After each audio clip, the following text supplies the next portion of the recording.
Halo, selamat malam semua. Terima kasih karena diberikan kesempatan. Dan pada malam ini saya akan membawakan tema wanita dan kepimpinan di dalam Alkitab. Saya akan membahagikannya kepada 3 bahagian agar kita dapat memahaminya dengan mudah.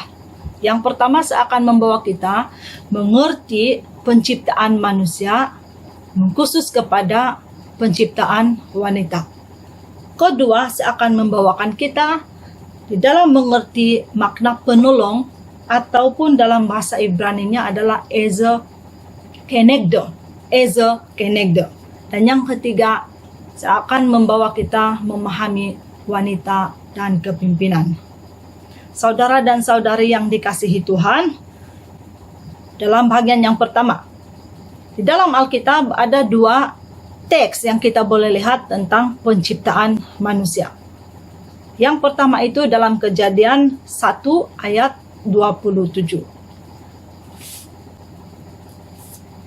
Demikianlah Allah menciptakan manusia dan menjadikan mereka seperti dirinya sendiri. Dia menciptakan mereka lelaki dan perempuan. Dalam teks ini dia mengatakan bagaimana manusia itu diciptakan, atau manusia itu diciptakan seperti mana, atau seperti apa. Yaitu manusia itu diciptakan seperti rupa gambar Allah sendiri. Jadi baik lelaki baik pun wanita itu diciptakan serupa gambar Allah. Ini yang fakta yang paling penting dalam teks pertama tentang penciptaan manusia itu. Manakala teks yang kedua yang kita boleh lihat adalah diambil dari Kejadian 2 ayat 21. Di mana di sini menceritakannya dengan lebih terperinci bahwa nampaknya lelaki itu sudah diciptakan terlebih dahulu. Belum ada wanita. Lelaki diciptakan terlebih dahulu daripada wanita. Dikatakan situ lelaki ditidurkan dan Allah mengambilnya tulang rusuk Adam dan menutupinya dengan daging. Maka wujudlah seorang wanita. Nah, dalam teks yang kedua ini kita nampak perempuan diciptakan kemudian. Apa kira-kira alasan? Kemudian itu baru wanita itu diciptakan. Kalau yang teks pertama itu kita melihat tidak dikatakan secara detail. Dia hanya dikatakan wanita dan lelaki itu diciptakan serupa gambar Allah. Tapi teks yang kedua ini dalam Kejadian 2, dia memberitahu bahwa lelaki diciptakan terlebih dahulu, kemudian wanita. Dan wanita itu diambil dari tulang rusuk Adam dan menutupinya daging. Apa alasan wanita itu diciptakan? Dikatakan dalam ayat 18. Bahwa manusia yaitu Adam tidak baik hidup seorang diri. Inilah alasan kenapa perempuan atau wanita itu diciptakan oleh Allah. Yaitu tidak baik manusia yaitu Adam hidup seorang diri. Tidak baik hidup seorang diri. Maka itu Allah telah mengambil inisiatif. Allah telah mengambil inisiatif dengan menciptakannya wanita. Dengan tujuan wanita yang diciptakan itu akan menjadi seorang teman kepada Adam dan akan menjadi penolong kepada Adam. Fakta yang perlu kita ingat di sini adalah perempuan atau wanita itu diciptakan agar kehidupan manusia yaitu Adam menjadi baik. Atau dengan kata lain, kehidupan lelaki itu menjadi baik karena adanya seorang wanita di sisinya yang akan menjadi penolongnya, teman dan penolongnya. Penting atau tidak? Para wanita kita perlu berbangga diri karena kita diciptakan dengan suatu tujuan yang sangat baik. Allah sendiri yang memberikan inisiatif ini bahwa kita diperlukan di sisi seseorang yang bernama lelaki. Dan Allah sendiri yang memberikan inisiatif ini. Sekarang saya akan memberikan makna penolong. Makna penolong yaitu kalau dalam kamus penolong ini bermakna yaitu seorang yang menolong atau seorang yang membantu. Ini dalam kamus. Tapi dalam terjemahan aslinya penolong itu adalah ezo kenegdo. Ada dua perkataan, ezo dan kenegdo. Ezo ini yang sering diterjemahkan sebagai penolong atau helper atau tapi frasa ini sebenarnya dia membawa makna yang jauh lebih berkuasa sebenarnya. Maknanya itu jauh lebih berkuasa, lebih powerful daripada hanya penolong.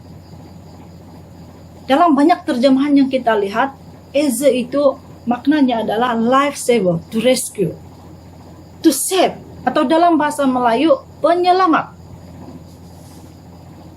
Manakala makna kenegdo adalah yang berlawanan dengannya, yaitu yang berlawanan dengan perempuan atau wanita, yaitu lelaki.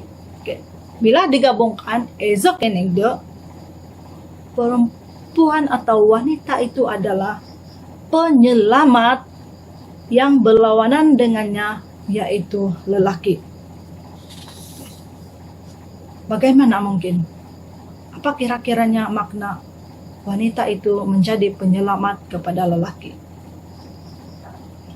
Ada terjemahan yang saya pernah membacakannya mengatakan begini.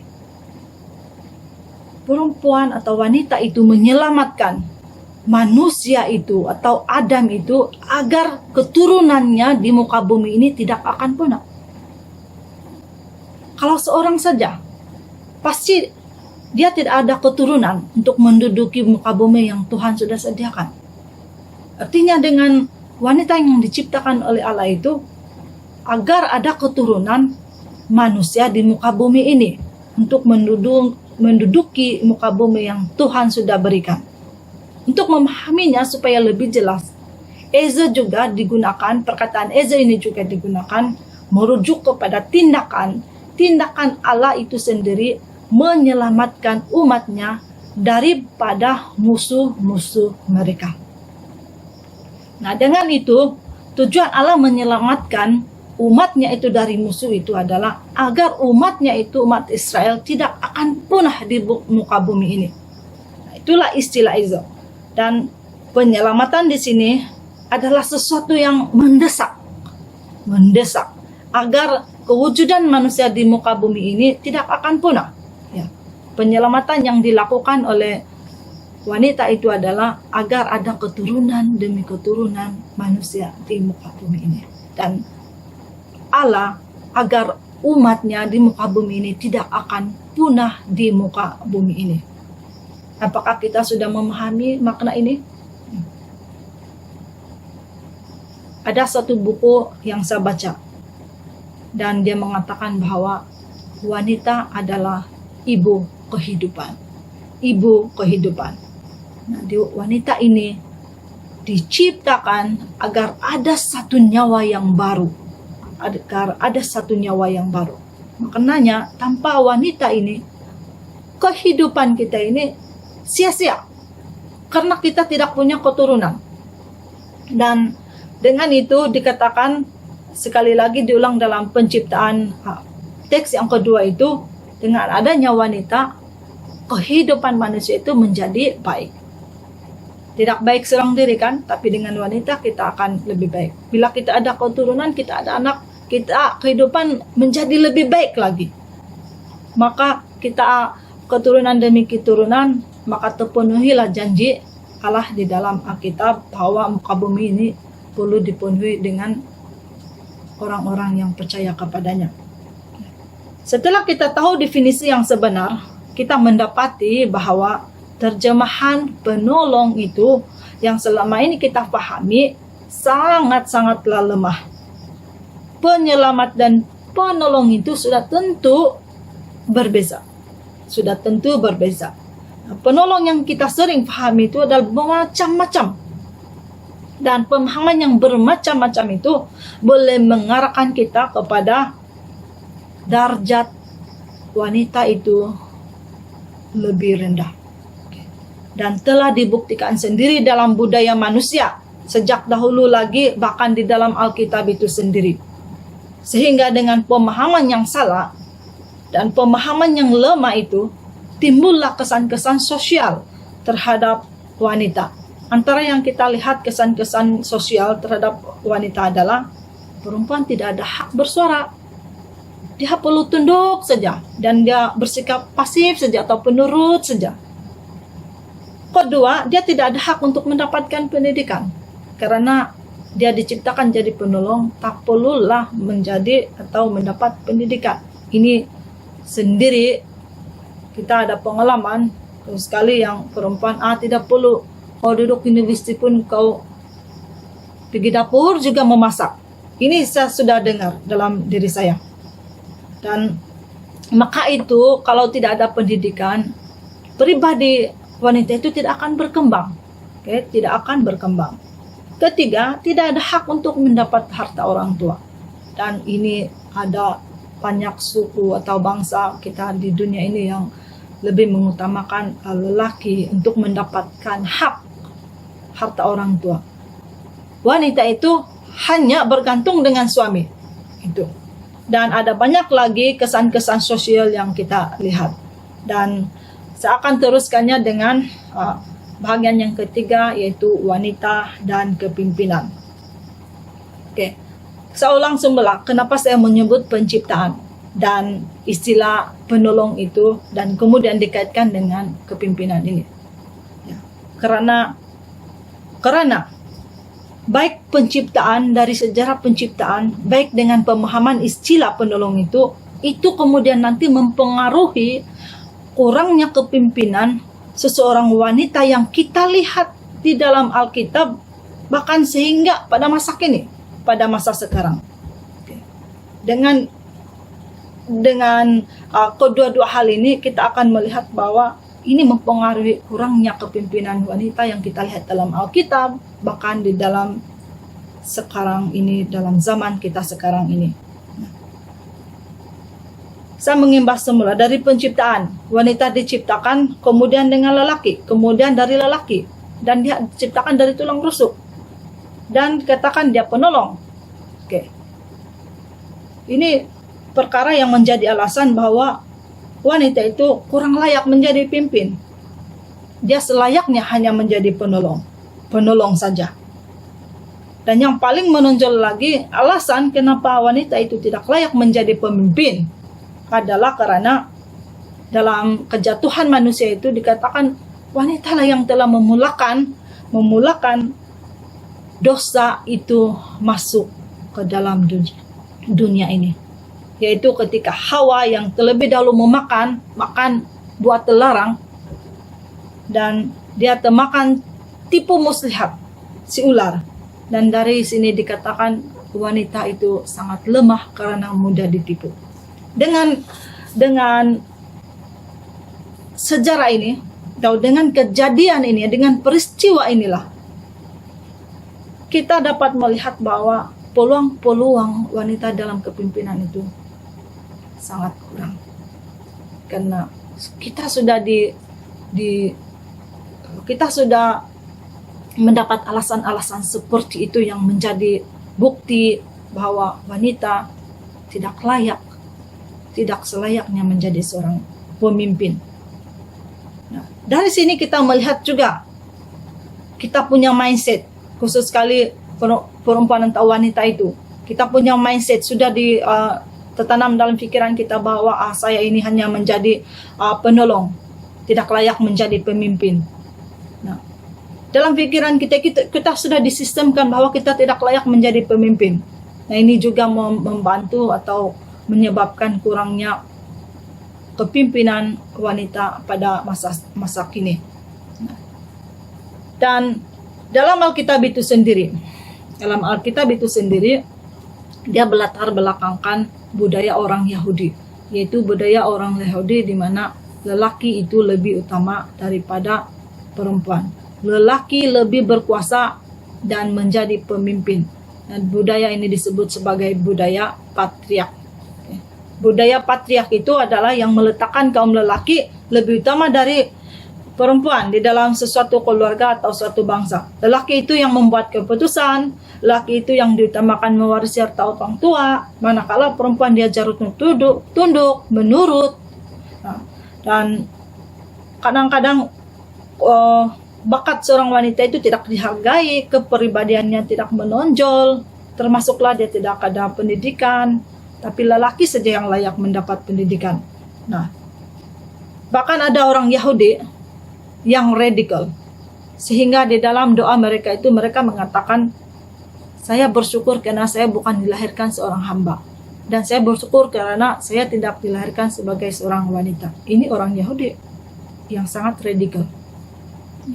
Nah, sekali lagi, akibat dari penciptaan wanita itu, akibat daripada atau alasan daripada penciptaan wanita, akibat daripada pemahaman yang lemah tentang istilah penolong, akibat dari yang dosa yang dimulakan oleh wanita, akibat dari budaya itu sendiri, dan akibat daripada kita punya mindset seorang wanita. Maka kita melihat dalam Alkitab itu sendiri, wanita sebagai pemimpin itu dan menjadi tokoh itu amatlah sedikit. Walau bagaimanapun masih ada contoh di dalam Alkitab, yaitu seorang pemimpin yang paling menonjol di dalam Alkitab, yaitu Deborah yang kita lihat dalam Hakim-Hakim 4 ayat 4. Okay. Deborah seorang pemimpin perempuan dan juga seorang nabia pada masa itu, yaitu menjadi pemimpin untuk mengalahkan Panglima Sisera orang Kanaan. Kita lihat kepimpinan Deborah ditonjolkan melalui hikmat nasihatnya. Dikatakan sana bahwa umat Israel datang kepadanya untuk meminta nasihat. Nah, ini berarti dia dipercayai oleh bangsanya. Dia dipercayai oleh bangsanya datang kepadanya untuk meminta nasihat. Ini pertama. Dan dikatakan di sini bahwa pada suatu hari Allah telah memberitahukan perintahnya kepada umat Israel melalui Deborah.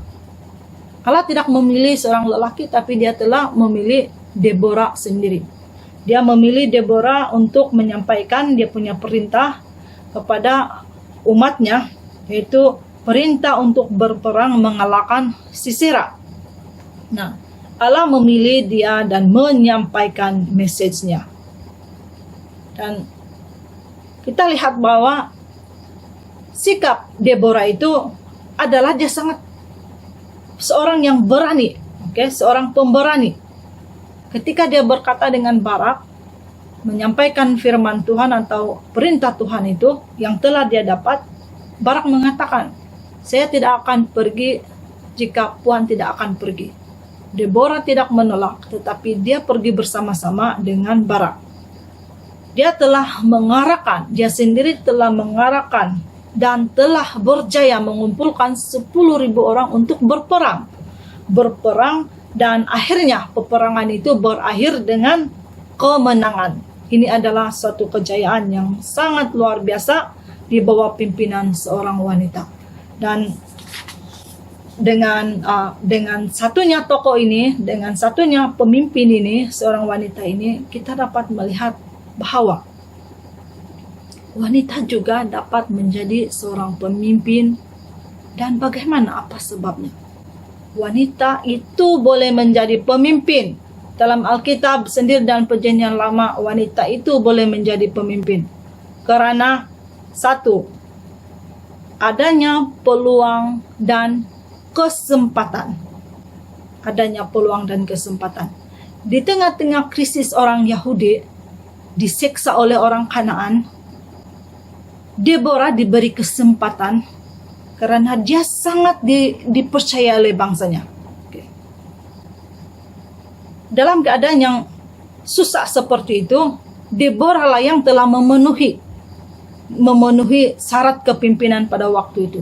Memandangkan dia sangat dipercayai oleh umatnya atau oleh bangsanya. Karena kita lihat sana dia ramai umat Israel datang kepadanya untuk minta hikmat nasihat. Itu berarti bahwa dia dipercayai.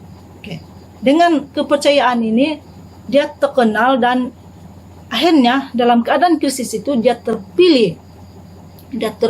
Dan inilah dikatakan peluang dan kesempatan bagi dia. Dan perlulah kita memiliki kepribadian yang boleh dipercayai orang lain. Ya, kepribadian kita yang boleh dipercayai orang lain seperti Deborah, kita akan mendapat peluang untuk menjadi pemimpin. Betul atau tidak? Baik wanita, baik lelaki. Kalau kepribadian kita itu dipercayai oleh orang lain, maka kita akan berkemungkinan mendapat peluang dan kesempatan untuk menjadi pemimpin. Dan dalam pemilihan pun, pasti orang akan memilih orang yang dipercayai. Pasti dia memilih bakal pemimpin itu yang dipercayai. Dia mau pemimpin, kita mau pemimpin itu, bakal pemimpin itu sendiri dipercayai oleh kita. Biasanya orang cakap, bolehkah percaya dia jadi pemimpin? Boleh. Nah, ini perlu ada kepribadian yang boleh dipercayai orang lain. Dan inilah yang menjadi adanya peluang dan kesempatan kita untuk menjadi pemimpin. Dan juga karena ada kemampuan dan bakat yang diberikan oleh Tuhan. Nah, setiap orang mempunyai bakat dan ada kemampuan yang telah diberikan oleh Tuhan. Oke, dan termasuk wanita juga. Ya, kita diberikan bakat dan kemampuan yang Tuhan berikan. Bakat Deborah itu adalah boleh memberikan hikmat nasihat. Bahkan dia boleh memimpin, ya, dia boleh memimpin. Walaupun dia seorang wanita, tapi dia boleh mengarahkan 10.000 orang itu untuk berperang dan menang di dalam peperangan itu. Setiap kita orang percaya itu ada bakat dan kemampuan yang Tuhan berikan kepada kita. Maka itu gunakanlah dan tonjolkanlah bakat dan kemampuan kita. Dan disitulah kita akan dilihat boleh menjadi seorang pemimpin ataupun tidak. Ketiga, Tuhan sendiri yang memanggil wanita untuk menjadi pemimpin. Nah, kita tidak dapat mempertikaikannya. Kiranya kalau Allah sendiri yang menghendaki itu. Kalau Tuhan sendiri yang menghendaki wanita menjadi pemimpin, kita tidak dapat pertikaikannya. Seperti Deborah. Tuhan sendiri yang telah memilihnya untuk menjadi pemimpin. Oke. 3 hal ini yang perlu kita tahu apa sebabnya atau bagaimana seorang wanita yaitu Deborah itu menjadi pemimpin. Sekali lagi, dia ada peluang dan kesempatan. Dia ada bakat dan kemampuan. Dan Tuhan sendiri yang memanggil dia untuk menjadi pemimpin. Di dalam perjanjian baru, saya akan menonjolkan kelainan daripada apa yang ada di dalam perjanjian lama. Yaitu apa yang ditulis oleh Paulus di dalam suratnya di Korintus. Yang mungkin ramai kita yang salah memahaminya ataupun penafsiran yang berbeza-beza. Sudah tentu bahwa penafsiran kita itu berbeza-beza. Saya mungkin pemahaman saya lain, pemahaman orang lain adalah lain lagi. Tapi saya akan ketengahkan dan memberitahu apa yang saya memahaminya. Bahwa surat Paulus di dalam Korintus itu, di dalam 1 Korintus 14 ayat 13 hingga 35. Paulus mengatakan di sini, wanita harus berdiam diri, tidak dibenarkan berkata-kata. Dia harus patuh karena ini adalah ajaran Taurat. Oke.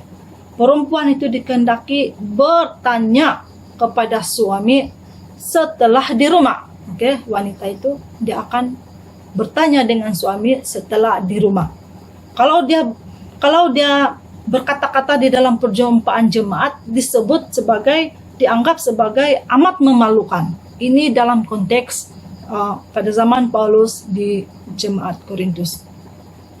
Kenapa di dalam perjanjian baru, yaitu tulisan Paulus di Korintus itu, Paulus mengatakan wanita itu harus diam diri saja, jangan berkata-kata. diam saja. Nanti pulang baru tanya suami. Kalau bertanya juga memalukan itu. Oke. Kenapa? Kita perlu melihat konteksnya, kita melihat ayat sebelumnya. Ini berkaitan dengan ketertiban di dalam jemaat. Sudah menjadi kebiasaan di dalam teks ini dikatakan, sudah menjadi kebiasaan dalam perjumpaan Tuhan bahwa perempuan atau wanita itu perlu diam sahaja. Kalau kita lihat wanita, yang harus berdiam diri itu budaya mereka. Dan ini adalah juga ajaran Taurat. Itu budaya mereka waktu itu. Dan masuk dalam ajaran Taurat. Dan juga larangan tadi itu dikaitkan dengan ayat sebelumnya. Dikatakan sana, jika semua mau berkata-kata tentang pekabaran Allah, perlulah seorang demi seorang. Jika semua mau berkata-kata, pasti akan terjadi kucar-kacir. Jadi untuk mengurangkan masalah kucar-kacir itu, karena semua mau berkata tentang pekabaran Allah, wanitalah yang perlu diam. Dan kalau dia bertanya pun, nantilah di rumah akan bertanya suami. Dalam 1 Korintus 26 ayat 27 itu jelas. Satu panduan bahwa dalam setiap jenis pelayanan itu dilakukan seorang sahaja. Jadi untuk satu pelayanan itu haruslah seorang supaya tidak akan menjadi kucar-kacir. Kalau semua berebut. Oke. Ini sekali lagi berkenaan dengan tata tertib di dalam jemaat ketika dalam ibadah. Yang terbaik dikatakan Paulus, dia menggalakkan mereka untuk berusaha menyampaikan perkabaran dari Allah. Dan dia juga melarang sekiranya orang bercakap dalam bahasa. Dia juga melarang kalau mereka menghalangi orang bercakap dalam bahasa-bahasa ajaib. Jadi jangan halangi mereka yang berbahasa-bahasa ajaib. Tapi semuanya harus dilakukan dengan baik dan teratur. Oke. Dalam dua hal ini menyampaikan perkabaran Allah dan berkata dalam bahasa roh itu jangan halangi, tapi hendaklah baik dan teratur. 1 Korintus 14 ayat 49. Ini sedikit umum tidak dikatakan hanya lelaki yang boleh berbahasa roh, tapi dia sedikit umum dibandingkan dengan 1 Korintus 11. Nah, Paulus sebenarnya tidak menghalangi wanita itu berdoa dan bernubuat. Tetapi sekali lagi, ini semua menyebut tentang keteraturan di dalam jemaat. Kita tidak tahu kemungkinan masalah ini timbul karena mungkin karena itu akibat kegairahan mereka melayani tanpa ada aturannya. Jadi maka itu Paulus telah membuat satu aturan supaya perjalanan ibadah mereka itu teratur. Menurut pemahaman saya, baik lelaki dan perempuan, dia boleh saja menyampaikan perkabaran, tetapi haruslah dilakukan dengan baik dan teratur. Kita bukan di bawah ajaran Taurat. Dan budaya kita sekarang tidak lagi melarang kita sebagai wanita untuk berkata-kata, apalagi itu perkabaran daripada Allah. Kita tidak dihalangi. Saya berpikir cara yang teratur dalam pelayanan atau kepimpinan itu yaitu dengan melihat dahulu bakat seseorang dan kemampuan seseorang, keinginannya untuk belajar dan mendapat pendidikan. Kemudian gereja itu kemudian melantik dia, menabisnya untuk menjadi pelayanan pemimpin gereja. Nah, apabila proses ini siap, tidak ada yang perlu dipertikaikan, terutama wanita yang menjadi pemimpin dalam Alkitab. Terakhir sekali, budaya sekarang tidak menghalangi anak-anak gadis kita dan wanita untuk mendapat pendidikan apapun. Melalui pendidikan, kita mendapat peluang untuk memegang jawatan sebagai pemimpin baik dalam gereja dan apa saja. Dan menjadi pemimpin itu kita punya pilihan berdasarkan anugerah Tuhan sendiri. Dan sama ada pemimpin lelaki baik pemimpin wanita, kedua-duanya harus mengikuti teladan kepimpinan Yesus. Sampai di sini saja Terima kasih.